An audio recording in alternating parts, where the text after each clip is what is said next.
Assalamualaikum warahmatullahi wabarakatuh. Perkenalkan, nama saya Alvino Gandariski dari kelas I NIM 2020-20146, Program Studi Ilmu Hukum, Fakultas Hukum, Universitas Muria Kudus tahun 2020. Pelajaran yang saya dapat ambil yaitu kerjakanlah sama dengan sungguh-sungguh, niat, dan doa. Di sini saya akan mempresentasikan tentang pokok-pokok hukum administrasi negara. Istilah administrasi berasal dari bahasa Latin, yaitu administrator, yang artinya setiap penyusunan keterangan yang dilakukan secara tertulis dan sistematis dengan maksud untuk mendapatkan suatu ikhtisar keterangan dalam keseluruhan dan dalam hubungannya satu dengan yang lain. B. Pengertian HAN. Hukum administrasi negara merupakan hukum yang selalu berkaitan dengan aktivitas perilaku, administrasi negara, dan kebutuhan masyarakat serta interaksi di antara keduanya. Di saat sistem administrasi negara yang menjadi pilar pelayanan publik menghadapi masalah yang fundamental merekomendasikan reputasi dan revitalisasi, kedudukan hukum administrasi negara menjadi satu keharusan dalam rangka penyelenggaraan pemerintahan dan penerapan good governance. Pengertian HAN menurut para ahli. 1. Menurut Logiman, hukum administrasi negara adalah seperangkat dari norma yang menguji hubungan hukum istimewa yang diadakan untuk memungkinkan para pejabat administrasi negara melakukan tugas mereka yang khusus. 2. Menurut Abdul Jamali, hukum administrasi negara adalah peraturan hukum yang mengatur administrasi, yaitu hubungan antara warga negara dan pemerintahannya yang menjadi sebab hingga negara itu berfungsi. 3. Menurut Muhsan, hukum administrasi negara adalah hukum mengenai kefungsian administrasi negara. Sumber hukum administrasi negara. A. Sumber hukum material adalah faktor-faktor yang ikut mempengaruhi materi dan isi dari aturan-aturan hukum, atau faktor-faktor masyarakat yang mengaruhi pembentukan hukum atau tempat di mana materi hukum itu diambil. Faktor-faktor tersebut meliputi faktor historis, filosofis, dan sosiologis. 1. Historis. Faktor sejarah dapat menjadi sumber hukum material dalam arti ikut berpengaruh atas penentuan materi aturan hukum dalam hukum administrasi negara dari sudut sejarah. 2. Filosofis. Sebagai ukuran atau sumber untuk menentukan bahwa sesuatu bersifat adil, karena hukum itu dimaksudkan antara lain untuk menciptakan keadilan, maka hal-hal yang secara filosofis dianggap adil dijadikan juga sumber hukum material. 3. Sosiologis. Sudut ini menyoroti lembaga-lembaga sosial sehingga dapat diketahui apakah yang dirasakan sebagai hukum oleh lembaga-lembaga itu. B. Sumber hukum formal. Sumber hukum yang dilihat dari segi bentuk dan pembentukannya, karena bentuknya itu menyebabkan hukum itu berlaku umum, diketahui, dan ditaati. Sumber hukum formal dapat berbentuk tertulis dan tidak tertulis. Dalam bentuk tertulis meliputi yaitu 1. Undang-undang, 2. Undang-undang dalam arti material, 3. Undang-undang dalam arti formal, 4. Peraturan daerah. Yang tidak tertulis meliputi yaitu jurisprudensi, 2. Perjanjian, 3. Doktrin, 4. Konvensi. Kegiatan-kegiatan hukum administrasi negara. Kegiatan yang bersifat yuridis yakni perbuatan-perbuatan hukum yang bersifat HAN. Kegiatan yang bersifat non-yuridis yaitu meliputi 4 bidang pokok kegiatan atau proses yang dijalankan oleh pejabat-pejabat pemerintahan yang merangkap juga sebagai pejabat-pejabat administrasi negara, yakni A. Pemerintahan negara, B. Manajemen keadministrasian negara, C. Pengadilan atau pengawasan terhadap badan-badan usaha negara, D. Tata usaha negara. Syarat-syarat pelaksanaan hukum administrasi negara. 1. Aktivitas, artinya kegiatan harus mengenai sasaran atau tujuan yang telah ditetapkan atau direncanakan.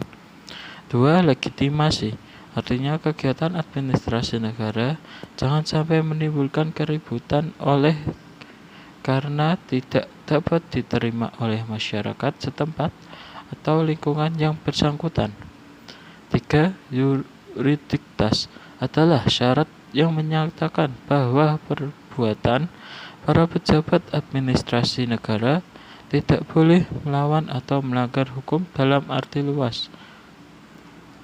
4. Legalitas. Setiap perbuatan atau keputusan administrasi negara harus berdasarkan ketentuan undang-undang. 5. Moralitas adalah moral dan etika umum. Kedinasan wajib dijunjung tinggi. 6. Efisiensi wajib dikerjakan seoptimal mungkin.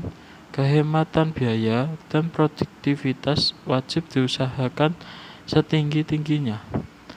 7. Teknik dan teknologi wajib dipakai untuk mengembangkan atau mempertahankan suatu prestasi yang sebaik-baiknya. Freie-Ermassen. Freie-Ermassen sendiri berasal dari bahasa Jerman. Secara etimologi berasal dari dua kata, Freie dan Ermassen. Pengertian Freie-Ermassen berasal dari kata frei dan freie yang berarti bebas, merdeka, tidak terikat, lepas, dan orang bebas. Ermassen yang berarti mempertimbangkan, menilai, menduga, penilaian, pertimbangan, dan keputusan. Sedang secara etimologis, Freie-Ermassen artinya orang yang bebas mempertimbangkan, bebas menilai, bebas menduga, dan bebas mengambil keputusan. Détournement de pouvoir. Asas larangan détournement de pouvoir sering dikenal dengan istilah penyalahgunaan wewenang, yakni penggunaan wewenang untuk tujuan lain dari maksud diberikannya wewenang tersebut. Détournement de pouvoir sering terjadi sebagai akibat dari Freie-Ermassen yang disalahgunakan. Détournement de pouvoir adalah suatu perbuatan alat negara yang tidak mempergunakan wewenangnya secara tidak sesuai dengan tujuan yang telah diberikan oleh peraturan yang bersangkutan kepada wewenang itu. Bahwa administrasi negara wajib menjaga agar tidak menggunakan wewenangnya yang terang-terang untuk suatu tujuan lain daripada tujuan untuk mana wewenang itu telah diberikan. Seperti juga pemerintah mempunyai kekuasaan menurut hukum administrasi untuk suatu tujuan tertentu. Akan tetapi, penguasa telah menggunakan kekuasaan ini untuk maksud lain. Asas-asas pelaksanaan pemerintah yang baik. Asas penyelenggaraan pemerintah negara disebutkan dalam beberapa peraturan perundang-undangan, di antaranya dalam Undang-Undang Nomor 28 Tahun 1999 tentang penyelenggaraan negara yang bersih dan bebas dari KKN. Dalam pasal 3 Undang-Undang Nomor 28 Tahun 1999 menyebutkan asas umum penyelenggaraan negara terdiri dari asas kepastian hukum, asas tertib penyelenggaraan negara, asas kepentingan umum, asas keterbukaan, asas proporsionalitas, asas profesionalitas, dan asas akuntabilitas. Kemudian disebut sebagai asas-asas umum pemerintahan yang baik berdasarkan Undang-Undang Nomor 9 Tahun 2004 tentang perubahan atas Undang-Undang Nomor 5 Tahun 1986 tentang PT-UN, di mana dalam penjelasannya disebutkan yang dimaksud dengan asas-asas umum pemerintahan yang baik adalah meliputi atas kepastian hukum, tertib, penyelenggaraan, keterbukaan, proporsionalitas, profesionalitas, dan akuntabilitas sebagai dimaksud dalam Undang-Undang Nomor 28 Tahun 1999 tentang penyelenggaraan negara yang bersih dan bebas dari korupsi, kolusi, dan nepotisme. Selanjutnya, menurut Undang-Undang Nomor 23 Tahun 2014 tentang pemerintahan daerah yang merupakan pengganti Undang-Undang Nomor 32 Tahun 2004 menyebutkan bahwa kepala daerah